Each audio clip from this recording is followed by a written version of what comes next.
Good evening. We're back with more Lord of the Rings LCG, and tonight is the Passage of the Marshes on Nightmare difficulty. This quest has a new trait for encounter locations and encounter deck locations called Mire. And Mire can result in locations being discarded if too many tokens get on them, which triggers a Mire effect. In practice, though, this quest is pretty mild in terms of difficulty, I will say. Especially compared to the one that comes after it, Journey to the Crossroads, which is among the hardest nightmare quests in the game, and actually may have my vote for hardest nightmare quest in the game. Even more so than Escape from Dol Guldur. But this one is relatively easy. So we're going to choose soft mires for the location that's required.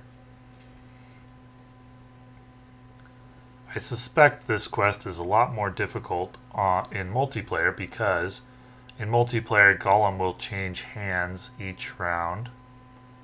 And if he's on Smeagol's side, because he's controlled by the first player, if he's on the Smeagol side, he will flip to the Gollum side and make an attack when he changes hands, but he doesn't do that in solo play because he doesn't change hands in solo play.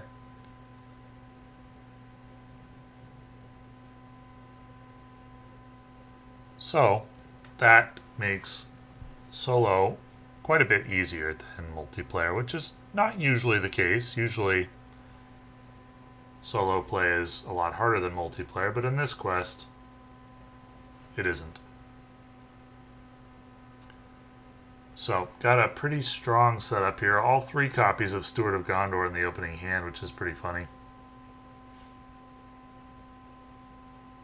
And I'm wondering what the best use of my resources is here. Definitely want the Knight of the Swan. And actually we can get Forlong as well, so no problem. And then we can very good tail. So we got Forlong in his final form on round 1, which is very good. That the very good tail isn't that good. That's fine though.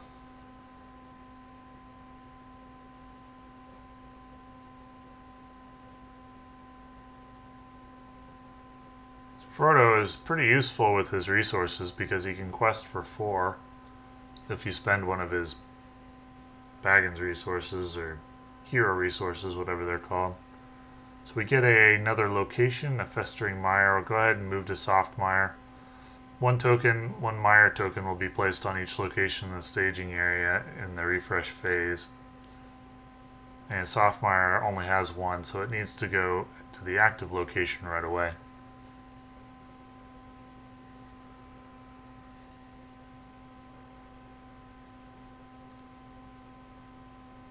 If attacking enemy is Gollum, it gets +1, it makes an additional attack. Alrighty. He only attacks for 2, so not too big a deal. Now when you attack Gollum, as per the text on phase 1, you need to discard an encounter card and add its threat to Gollum's shields, which I forgot to do right now, but I remember in just a moment. I only had 7 attacks, so if Gollum got any extra shields, I wouldn't be able to flip him this round.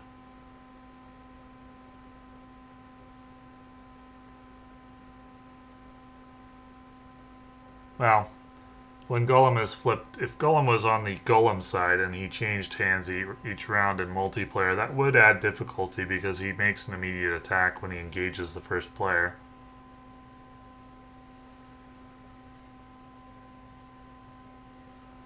But if he's on the Smeagol side, he can change hands without much difficulty.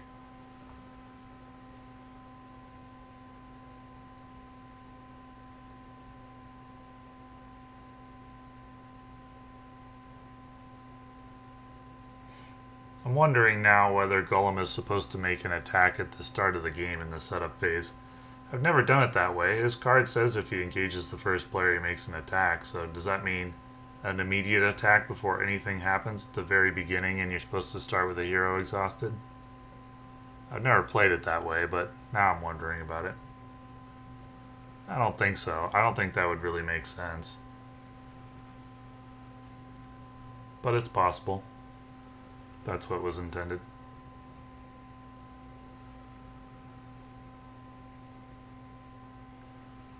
So just need 6 progress here to advance to phase 2.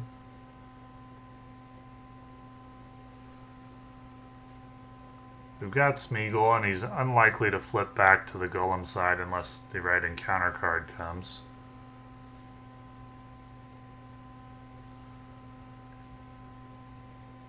And I got to set up with 3 Ethir Swordsmen now, so can move on pretty much any time. The Nightmare effect just punishes you for clearing locations out of the staging area, but this Outlands deck isn't trying to do that anyway.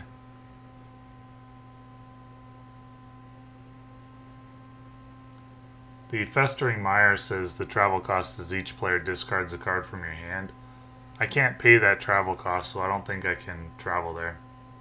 So it does hit its Mire effect because it had 2 Mire tokens on it, but the Mire effect is that you discard all cards in your hand, and I didn't have any in my hand, so no problem. And I did discard a card for that encounter card Golem is supposed to get, and it had 0 threat earlier in the video. So we'll go ahead and move into phase 2 here.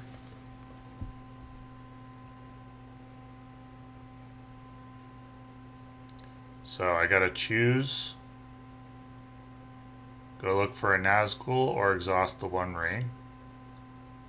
Not too difficult choice. And there we get the card that flips Golem to his, flips Smeagol to his Golem side, and it surges into a Candle Bearer, which is another undead enemy. After it destroys a character, it can't take damage until the end of the round, so it's got to attack a hero or somebody who can take a hit. I'm going to optionally engage it here. And I can't advance past stage 1B, even though I have the progress needed, because Golem needs to be on his Smeagol side and in the first player's control. Unfortunately, the enemy gets returned to the staging area by the Shadow card. Till the end of the round, attacking enemy cannot take damage. So that prevents us from recapturing Golem immediately.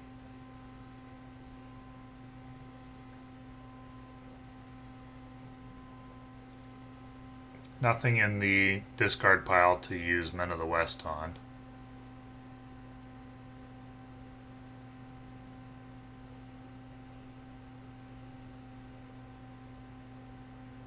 So, go ahead and move to Candlelit Pool. Have to spend 2 Frodo resources for that. Re-engage the Candle Bearer.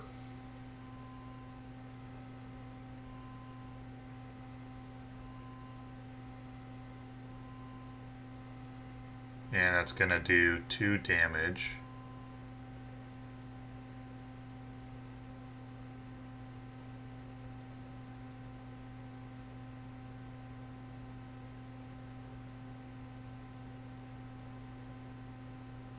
Did I forget to do the 2 damage from the last attack? I think I might have. Hirluin might need 4 damage here. The shadow cards in some of the nightmare cards, the shadow effect says return enemy to the staging area. And it's not clear to me if that means immediately or not. It doesn't say return this enemy to the staging area after this attack. So does that just mean the attack doesn't resolve? Like he doesn't deal his damage, you just return him to the staging area right away? Or did they intend it to mean return this enemy to the staging area after this attack? Some of the shadow cards specifically say after this attack.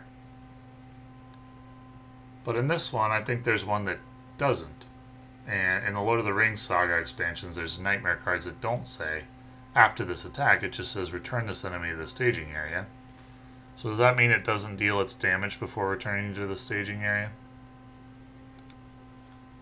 I kind of doubt it. I typically play it as if it means after the attack, so I'd go ahead and still deal the damage. But I wonder if that's correct or not. At this point, I realized that the locations I had cleared earlier should have gone to the victory display, as they do have victory points on them. And you need 4 locations in the victory display in Phase 2 in order to advance. I'm already well on the way. Got 2, I've got one is the active and one more in the staging area, so that'll cover it all. And then also need 12 progress, and you need to control Smeagol.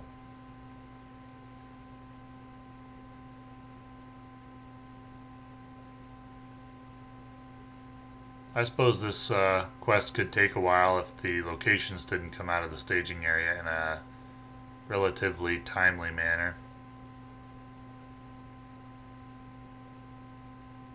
If the locations didn't come out of the encounter deck in a relatively timely manner. In this case, though, we got lucky and they all arrived pretty quickly.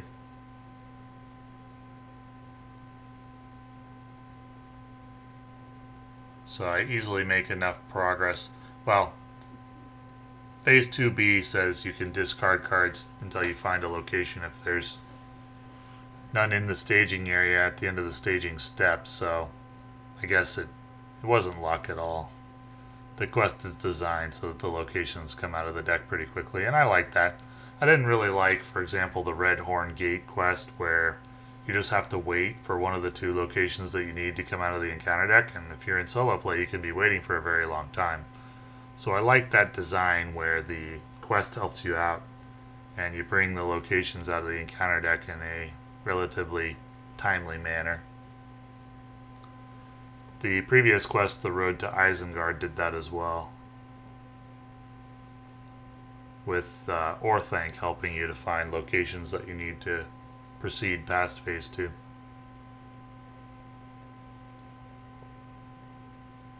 So that's an enemy you don't want to attack and destroy your characters, because you'll be placing Mire tokens on locations. And now in Phase 2, if the locations get discarded due to hitting their Mire count, it'll stall the game until we can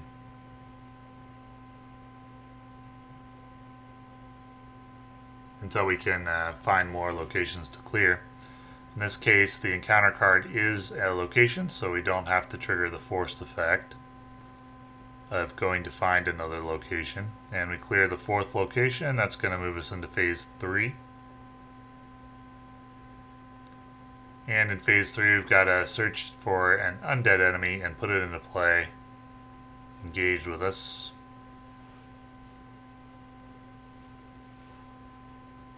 That'll be another candle bearer, I'd imagine. I think that's milder than a rotting thing. I briefly considered choosing a Nazgul, but then I realized those are not undead. So we'll just grab a candle bearer. There's only 2 choices for undead enemies in this quest. The quest is thematic,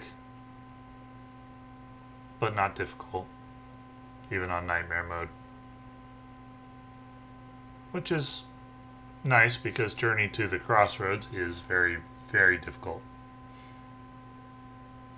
So shuffle all locations in the victory display into the encounter deck.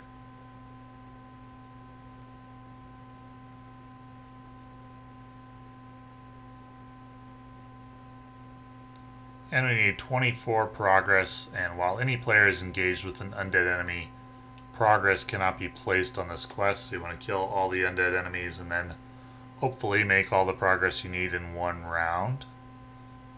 I suppose this quest could be a lot harder if you couldn't make all the progress you needed in 1 round and undead enemies kept coming out of the encounter deck to stall the progress or something like that.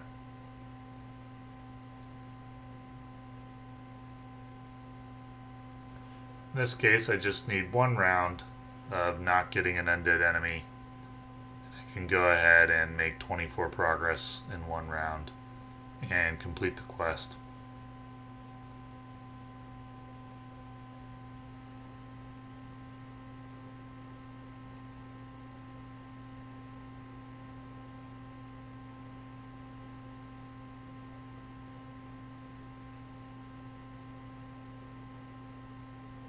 So quest for 43 here.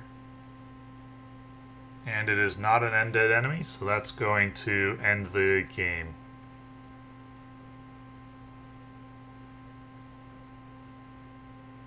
So next up will be Journey to the Crossroads, and then the Shelob quest. And that is the last remaining Nightmare quest that I have not posted a video of. I do like these Lord of the Rings Saga quests, and the player cards that come with the Lord of the Rings Saga boxes are very, very good generally. So, thank you for watching.